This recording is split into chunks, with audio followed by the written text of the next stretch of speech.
Olha só, pessoal, eu mencionei para vocês ao longo da semana que a gente teria uma entrevista muito bacana com o Marcel Nobre, da Beta Lab, eu vou já apresentá-lo melhor, a importância do Marcel ter topado falar com a gente direto do SXSW, que acontece no Texas, em Austin, é muito grande, porque ele está imerso já há vários dias, né, participando dessas experiências, e ele faz umas spin-offs ao longo do dia ou no final do dia, que é muito legal, sobre todos os conteúdos que ele tem acessado, todas as experiências que estão sendo colocados nesse grande showroom global de inovação. Então, assim, eu tenho acompanhado muito de perto o trabalho dele aí, e principalmente as avaliações, né, as percepções dele, a lente que ele está usando para fazer essa leitura de inovação em áreas que são distintas. Então, assim, de cara, Marcel, super obrigado, de verdade. Eu sei que você é educador, palestrante, mentor da ACE Startups, podcaster, né? Virando a chave. Você está com tempo de fazer ainda ele? Obrigado pelo convite, Maia. É um prazer enorme estar aqui. Tem 26 episódios gravados, mas eu não estou conseguindo continuar gravando por conta de todas essas outras atividades. Então, eu sou um ex-podcaster, vamos dizer assim. Pois é, ele virou um nômade digital esses dias, está produzindo muito conteúdo nas plataformas todas. E aí eu queria te agradecer, porque eu acho que você, enquanto está falando com a gente, está rolando várias coisas aí no SXSW, e você pegou esse tempo para falar conosco. A última vez que eu vi, uma das últimas vezes que eu vi você postando, você estava falando sobre a sua percepção de uma palestra que você tinha visto em relação à computação quântica e inteligência artificial. Eu confesso que quando você falou essas duas coisas, eu falei, oi? Porque, cara, são muito potentes e eu acho que é quase possível de tangibilizar o resultado do que vai dar esse casamento, né? Do que vai dar esse encontro dessas duas coisas que são realmente gigantes. E aí, se você não se importa, eu queria começar sobre isso, mas você pode me dizer tudo que como é que você está aí, onde que você está agora, eu queria deixar você à vontade, até para dizer como é que foi teu dia hoje por aí. Que legal. Obrigado, Maia. É um prazer enorme estar aqui falando contigo. Estou aqui direto de Austin, no Texas, onde está acontecendo o South by Southwest, que começou no dia 9 e vai até o dia 19. É incrível o que acontece aqui, né? Você tem eventos, palestras, eventos culturais, eventos musicais, eventos de cinema, tudo acontecendo ao mesmo tempo. A gente acaba sofrendo um pouquinho de FOMO aqui, né? De Fear of Missing Out, porque você fica com medo de perder as coisas. Então, o desafio é conseguir fazer a curadoria de tudo isso, mas é incrível, né? O South by é um evento, não existe igual no planeta, né? A cidade transpira e respira criatividade e inovação durante esse tempo. E gente do mundo inteiro vem falar, vem ouvir, vem escutar, vem participar, e a gente se conecta com muita gente. Então, às vezes, você sai de grandes palestras para ir para pequenos espaços onde, por exemplo, tem uma empresa da Escócia oferecendo inteligência artificial para transformar o Lego que seus filhos têm na sua casa num novo brinquedo através de música. Então, olha que coisa interessante, né? Bom, aqui está super corrido, muita coisa ao mesmo tempo, e a gente vem para cá para absorver muita coisa. A gente tem um produto de edutainment na Beta Lab, que é um ecossistema de aprendizagem corporativa, qual eu sou fundador e educador, e a gente veio para fazer um projeto. E aqui esse espaço que a gente tem uma WeWork, eu acho que todo mundo conhece aí no Brasil, o pessoal da WeWork Brasil cedeu esse espaço para a gente fazer essa entrevista, que fica logo aqui na frente do Capitólio aqui do Texas, então é um espaço incrível. Fica um pouco próximo aqui do Austin Convention Center e do Austin Downtown, que é onde está acontecendo todos os eventos. E essa palestra foi incrível. Quem fez foi o Waller, ele é chamado de Waller, eu não sei direito pronunciar, que é o início do nome dele, né, com o sobrenome que é Hurley, eu não lembro o nome dele, se é Wellington Hurley, alguma coisa, ficou Worley.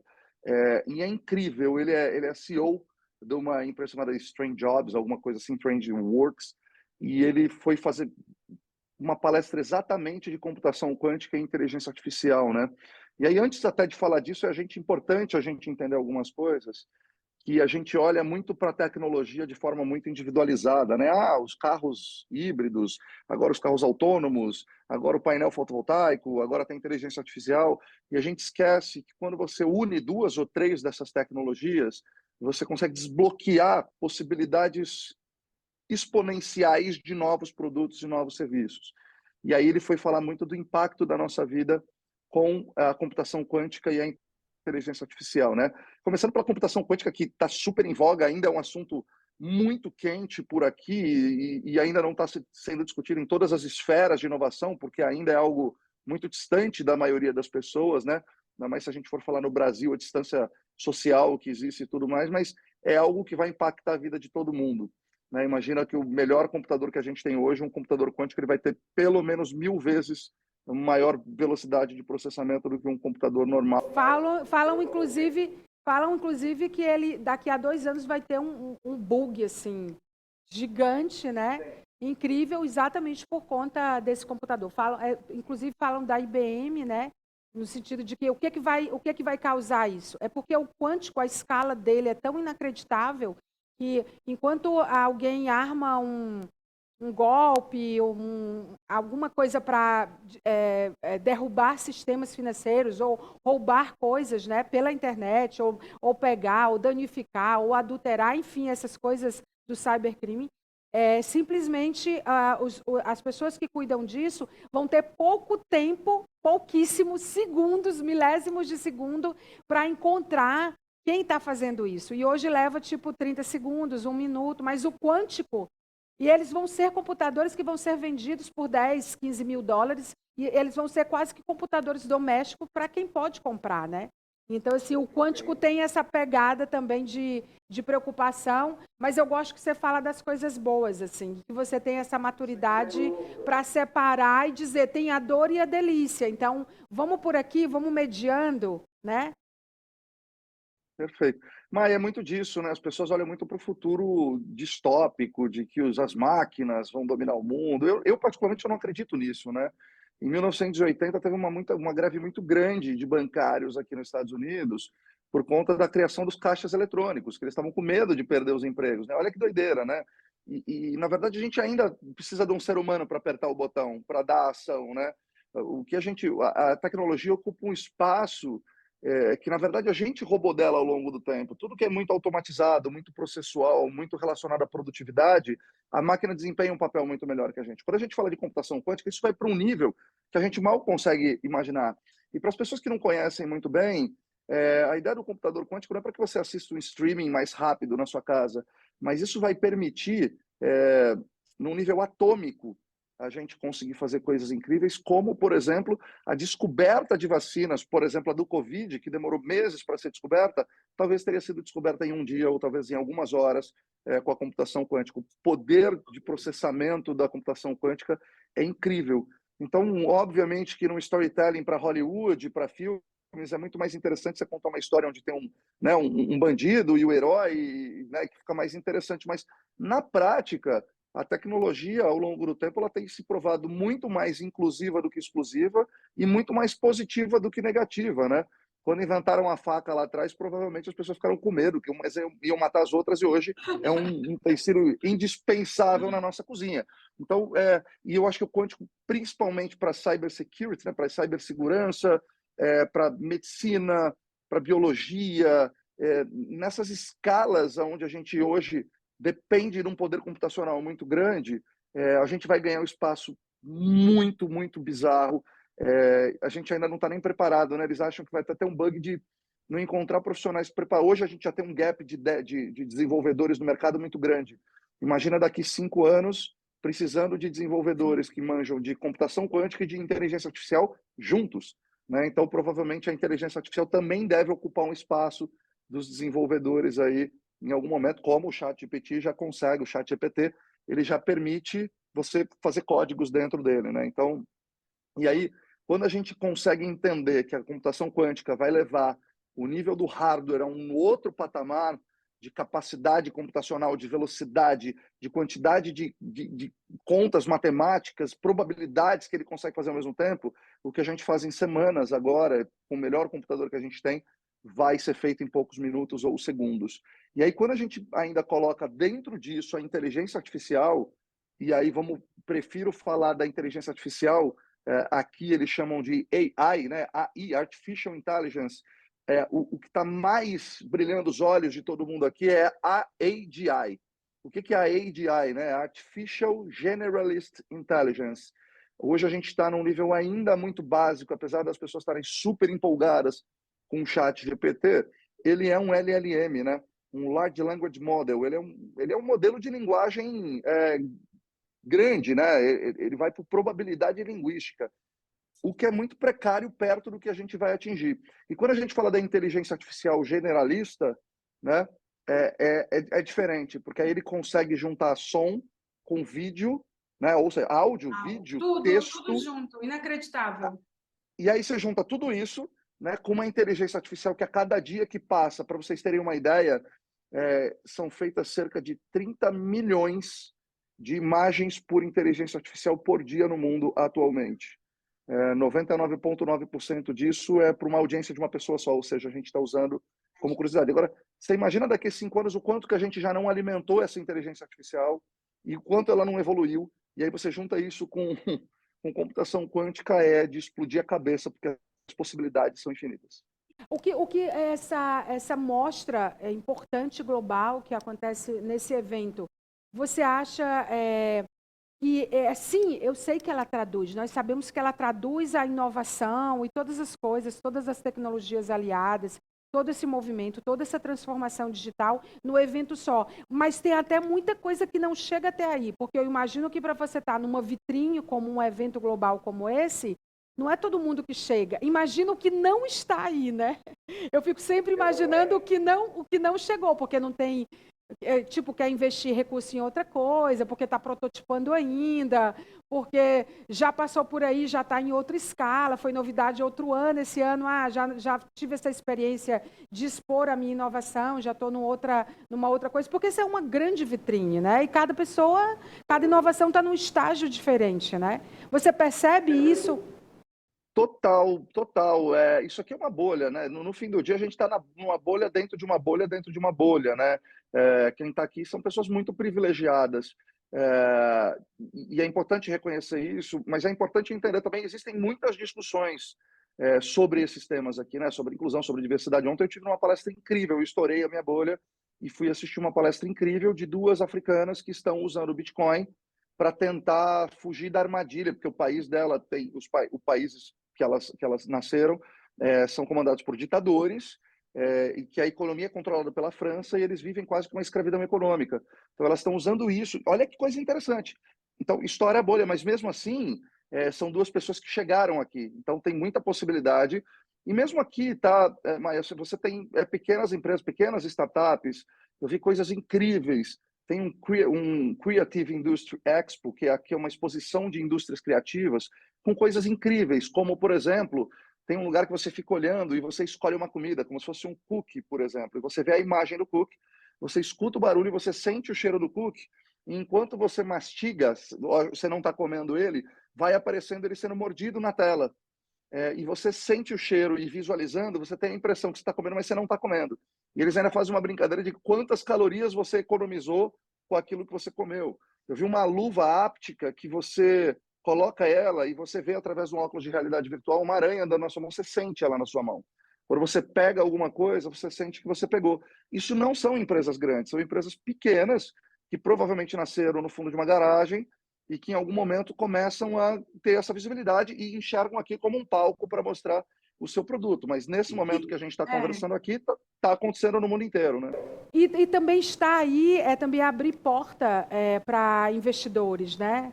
Porque para você escalar, também vocês são pequenas, mas tipo, defina pequena, né? São pequenas, talvez, depende do aspecto que a gente considera, né? E estão em busca de investidores e vão ser gigantes depois. Quem sabe uma gigante dessa das techs, né? Você mostrou uma coisa de DNA num stand do Japão por conta de testes que são feitos em animais, que isso começa a ser discutido de forma muito relevante no mundo, que eu fiquei muito impressionada, né?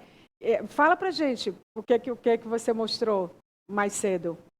Pois é, um quiosque bem pequenininho de um grupo Do japonês que Japão, eles né?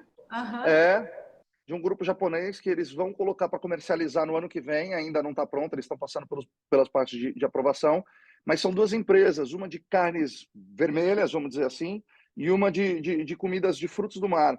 E 100% da comida ela é feita por manipulação de DNA. Então, eles fazem uma biópsia no animal, extraem o DNA dele e, através de reatores, eles fazem a multiplicação dessas células e eles conseguem fazer uma carne em laboratório. Não precisa transformar o animal numa cobaia, né? Não, com uma injeção nele, você vai tirar um DNA dele Sim. e você consegue. E você não consegue só fazer testes com eles, mas vai ser, por exemplo, você vai comprar um camarão feito por eles, com gosto de. Quer dizer, é um camarão de verdade, só que ele foi feito através de um DNA de um outro camarão. Então você replica Eu achei muito aquela. incrível. E eles estão fazendo os testes esse ano, são duas empresas, uma só de frutos do mar, outra de carnes vermelhas e brancas, e eles estão fazendo todos os testes esse ano, estão fazendo todas as aprovações, e eles começam a comercializar isso em 2024, lá no Japão, numa pequena cidade inicialmente, depois eles expandem no Japão, e aí eles querem tentar entrar no mercado americano. Esse é um futuro bem interessante. Aí tem várias outras frentes, né? Essa não é um caminho único para problemas globais, e esse é um ponto importante. Todas as empresas mais incríveis e mais surpreendentes que estão surgindo não é só pelo fato da tecnologia, mas pelo fato de uma preocupação genuína, e todos esses produtos têm um impacto positivo no meio ambiente, ou no social, ou ambiental, né, no ESG. Todas elas estão vindo muito num contexto de tecnologia atrelado a um cuidado maior com o nosso meio ambiente, com a nossa sociedade, e isso foi muito interessante. As tecnologias aliadas e na escala, no que é possível e não tangibilizar, elas são muito importantes nesse momento onde a gente fez tão mal à natureza, fez tão mal ao planeta, fez tão mal ao outro, que a gente não tem coisas que já são irreversíveis, né? E talvez com essas tecnologias há um pouco de esperança. Eu gosto do teu olhar de esperança, assim, que você diz que acredita, que tipo, é como você falou, quando criaram a faca, todo mundo correu com medo da faca. Eu fiquei imaginando a cena dos bárbaros, da parada da faca. E tem tudo para o bem e para o mal. E a gente que opera isso. Quando é para o mal, é porque a gente se permitiu ou modelou a parada toda para ser do mal. Aí eu queria, para não tomar muito teu tempo, só fazer uma última abordagem, se você me permite, sobre a educação. A gente sempre viu as escolas como sendo palco de transformação, né? As escolas públicas, as privadas, a escola de modo geral, e as academias sendo lugar de pesquisa. Embora no Brasil muito fechadas, eram os detentores do conhecimento, não tem, agora que começou esse relacionamento mais de business, de a empresa demandar para as universidades e tal. E aí a gente, de repente, vê outro modo de aprendizagem, outro ciclo, outro fluxo, outro flow, né? outra coisa. E aí eu fico pensando, se essas escolas não estavam preparadas, se o mais perto que a gente chegou foi criado em 2014, que foi o novo ensino médio, né? Com essas eletivas que só começaram o ano passado, com a ameaça, eu digo uma ameaça de ter um novo Enem no próximo ano. Eu estou botando assim a coisa mesmo como cenário. As universidades não preparadas para formar essas pessoas que essas tecnologias e essas empresas estão demandando, que o mundo está demandando. E todo mundo tendo que se reinventar, e reinventar muitas vezes do zero. O que foi abordado aí na área de inovação para a educação? Você pode escolher um desses cenários ou uma desses contextos e abordar, porque eu sei que talvez não dê para falar de tudo. E também você, como sendo esse cara que trabalha com isso, né, que pensa isso, com o Beta Lab, como é que você vê isso? Desculpa, muito eu me boa. aloquei, eu me empolguei. Imagina, Maia, fica super tranquila, eu tô adorando. Por mim, a gente ficava 2 dias aqui conversando. Eu tenho uma visão muito crítica com relação à educação, e muita gente às vezes não percebe. Para te dar uma informação, Maia, que eu acho que muita gente conhece, mas a forma como a gente ensina as pessoas, ela tem 300 anos. A sala de aula, ela é o mesmo formato há 200 anos.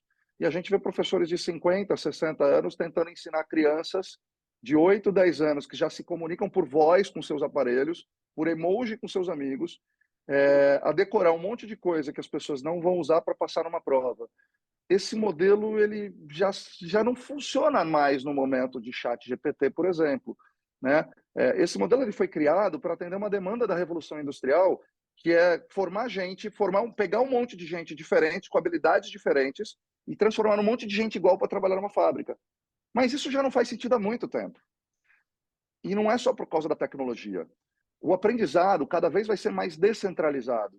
isso não é uma coisa tão recente assim. Por exemplo, o YouTube é uma forma de aprendizado descentralizado. O meu filho, com 10 anos, assiste um monte de besteira no YouTube, mas ele assiste um monte de coisa interessante que provavelmente ele não aprendeu na escola dele ainda. Então, por exemplo, como é que formou o universo? Qual foi o primeiro ser humano identificado como ser humano? Como é que o ser humano conseguiu prevalecer sobre os animais? Então, hoje, o aprendizado autodirigido, a gente ganhou autonomia para isso, né? Quando as pessoas me falam, por exemplo, que a tecnologia é muito excludente, no começo ela é, porque é muito caro se desenvolver uma nova tecnologia, então no começo ela é excludente, mas ela é feita para ser inclusiva. Então, quando a gente pensa, por exemplo, há 20 anos atrás, se você quisesse saber de alguma coisa, se você quisesse pesquisar alguma coisa, você tinha que ir numa biblioteca. Pessoas que não tinham acesso a uma biblioteca não tinham acesso à informação. Hoje, uma pessoa que tem uma conexão com a internet, mesmo que pública, e um celular, tem acesso a bilhões de bytes de informações no mundo, né? Então, isso a gente tem na palma da nossa mão. Então, a descentralização da educação, ela já começou a acontecer. E tá começando a acontecer um conflito na educação agora, que é eles estão querendo proibir o chat GPT nas escolas, né? O que, na minha opinião, é um grande erro. A gente não está ensinando as crianças a pensarem de forma criteriosa, de forma crítica. A gente não está ensinando as crianças a fazerem as perguntas certas, a fazerem curadoria. A gente não está ensinando as crianças a serem criativas. A gente está preocupado que a criança vai usar isso para fazer uma prova que ela deveria decorar a vida de Nabucodonosor, que se ela precisar saber disso, basta ela entrar no chat GPT ou no Google e pesquisar. A gente está ensinando as habilidades erradas. Então, a gente definitivamente precisa amplificar a conversa sobre educação, porque a gente está ensinando crianças para o passado e não para o futuro, e a gente vai ter um problema muito grande. E isso a gente fala em todas as esferas.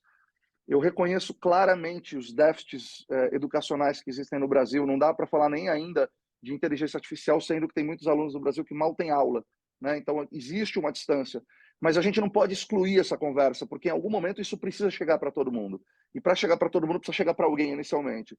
Então, é uma questão, por mais que seja uma discussão que a gente vai para o lado da tecnologia, eu acho que é uma discussão já um pouquinho mais profunda, de rever metodologia, rever o papel do professor, não como professor, mas como um facilitador do conhecimento, que vai destravar a criatividade, que vai ensinar as crianças a usarem o chat GPT. Então, eu, como professor, eu não quero proibir que meus alunos deixem de usar o chat GPT, eu quero que eles aprendam a criar um prompt para o chat GPT, para eles conseguirem criar novos modelos de negócio e buscar conhecimento. Eles vão buscar algumas respostas, mas que eles vão ter que ser criativos para encontrar as respostas certas, e depois que eles encontrarem essas respostas, junto com o repertório e com a criatividade, eles vão construir um conhecimento muito mais incrível. Então, eu acho que a educação tende a ir por esse lado, mas o caminho é muito árduo, ainda mais se a gente falar para a grande maioria da população. Mas eu acho que eu tenho visto nos últimos 20 anos e que isso vai acontecer, em algum momento isso se torna mais fácil, mais acessível, e a gente tendo uma descentralização com todas essas ferramentas, a gente ainda vai esbarrar na conversa de qual que é o papel da escola e de como é que a gente quer educar as crianças para o futuro. Olha, muito obrigada pela entrevista. Muito, isso para mim é que é luxo, gente. Você ter um cara que eu conhecia da internet. Olha o que a tecnologia não faz. Sigo, gosto. Aí eu mandei uma mensagem para ele. Tipo, esse cara não vai me responder, mas é nunca no meio desse turbilhão de coisa aí. E ele, opa, quando que você quer? Anota já meu número. Ele não deu o telefone de uma assessora. Tá entendendo, produção? Ele deu o telefone dele. Você vê a diferença da economia de acesso? Ele deu o telefone dele. Ele manda um invite, já vou botar na minha agenda. Ele conseguiu uma sala e a gente, de repente, tem um correspondente. Né? E para o mundo inteiro. E olha que legal isso, Maia. Olha só que interessante. Eu acho que é isso que eu acredito. É nesse tipo de abundância que eu acredito. É nesse tipo de inclusão que eu acredito. Qualquer pessoa que tiver interesse e acesso a ver o teu programa, assiste isso gratuitamente. Claro. Não, e depois e eu vou dizer, não, né? Maia, aquele Marcel Nobre era teu amigo, você já se conheceu? Não, nós viramos best friends tem 48 horas. Ótimo, né? E eu acho que é isso, Maia. Para mim, é isso. No fim do dia, e um chat GPT jamais vai substituir isso que a gente fez aqui. Só para você saber, eu entrevistei o chat GPT aqui no meu programa, tá? Eu convidei, ele topou, aceitou, super acessível. Com certeza ele deve ter respondido mais rápido do que eu. Não. Você é incrível. Marcel, sem palavras para agradecer o teu tempo, a tua troca, a tua percepção. Vamos fazer mais coisas juntos, né? Trocar conteúdos, fazer essas pontes, né? E muito obrigada. Não sei nem como te agradecer. Imagina, Maia. Muito obrigado, parabéns pelo trabalho.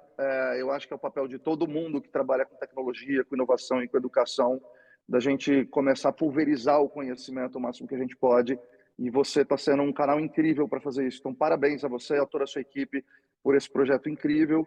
Conte comigo para o que vocês precisarem e para a gente ajudar a tornar tudo isso mais inclusivo e mais acessível para todo mundo. Obrigado, um prazer enorme estar aqui com vocês. Obrigada, querido. E esse foi o Marcel Nobre. Olha, cola nesse cara, Beta Lab Oficial. Né? Ele tem esses insights não só quando ele vai para esses eventos globais, mas no dia a dia dele no Brasil, ele divide muito e entrega muito. Então, foi incrível a entrevista. Aliás, o programa de hoje foi incrível. Muito obrigada. Obrigada a você que ficou com a gente até agora. Não esquece, o nosso Instagram é Falando Nisso MN. E a gente está com todos os nossos vídeos de entrevistas no canal do YouTube da Meio Norte, _hífen, tá? Falando Nisso. Meio Norte, _. Bota lá, Falando Nisso, Meio Norte, porque tem uns Falando Nisso aí, viu? Você vem pra cá que é o original, tá bom? Obrigada, gente. Até o próximo programa.